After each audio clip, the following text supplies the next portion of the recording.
Setelah tertunda untuk mendeklarasikan diri sebagai negara maju pada tahun 2020 sebagai akibat adanya pandemi global, maka Malaysia lantas merevisi diri untuk mendeklarasikan diri sebagai negara maju pada tahun 2025.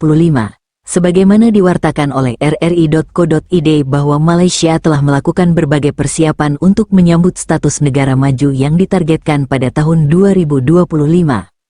Setelah berhasil melakukan transisi ke status negara berpendapatan menengah ke atas, Malaysia kini berada pada trajektori yang tepat untuk mencapai tujuan jangka panjangnya sebagai negara maju. Visi Malaysia untuk mencapai status negara maju pada tahun 2025 merupakan hasil dari perencanaan jangka panjang yang telah dilaksanakan oleh pemerintah selama 3 dekade terakhir, sebagaimana dilaporkan oleh Malaysia Kini. Tujuan awal istana untuk menjadikan Malaysia sebagai negara maju pada tahun 2020 tidak dapat terwujud akibat berbagai tantangan yang dihadapi. Kegagalan ini menjadi momentum bagi pemerintah untuk melakukan evaluasi dan penyesuaian terhadap strategi pembangunan jangka panjang.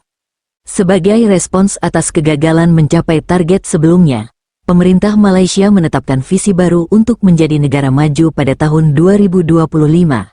Salah satu fokus utama dalam strategi baru ini adalah meningkatkan daya beli masyarakat. Pemerintah Malaysia menilai bahwa pertumbuhan produk domestik bruto, PDB, yang signifikan telah memperkuat keyakinan negara ini untuk mencapai tujuan jangka panjangnya sebagai negara maju.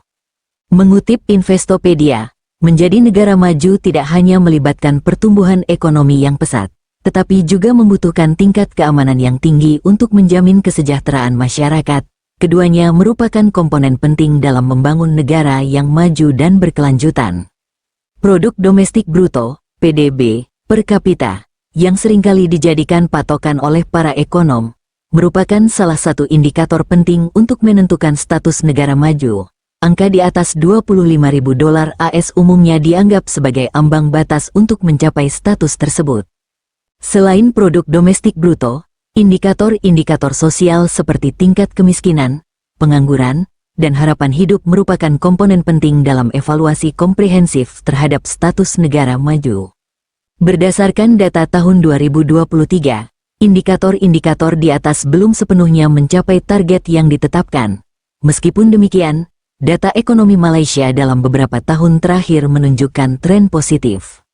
Hal ini menunjukkan bahwa ekonomi Malaysia telah menunjukkan ketahanan yang kuat terhadap berbagai tantangan global. Namun pemerintah Malaysia perlu merumuskan dan mengimplementasikan kebijakan-kebijakan yang lebih komprehensif guna mengakselerasi pertumbuhan ekonomi domestik.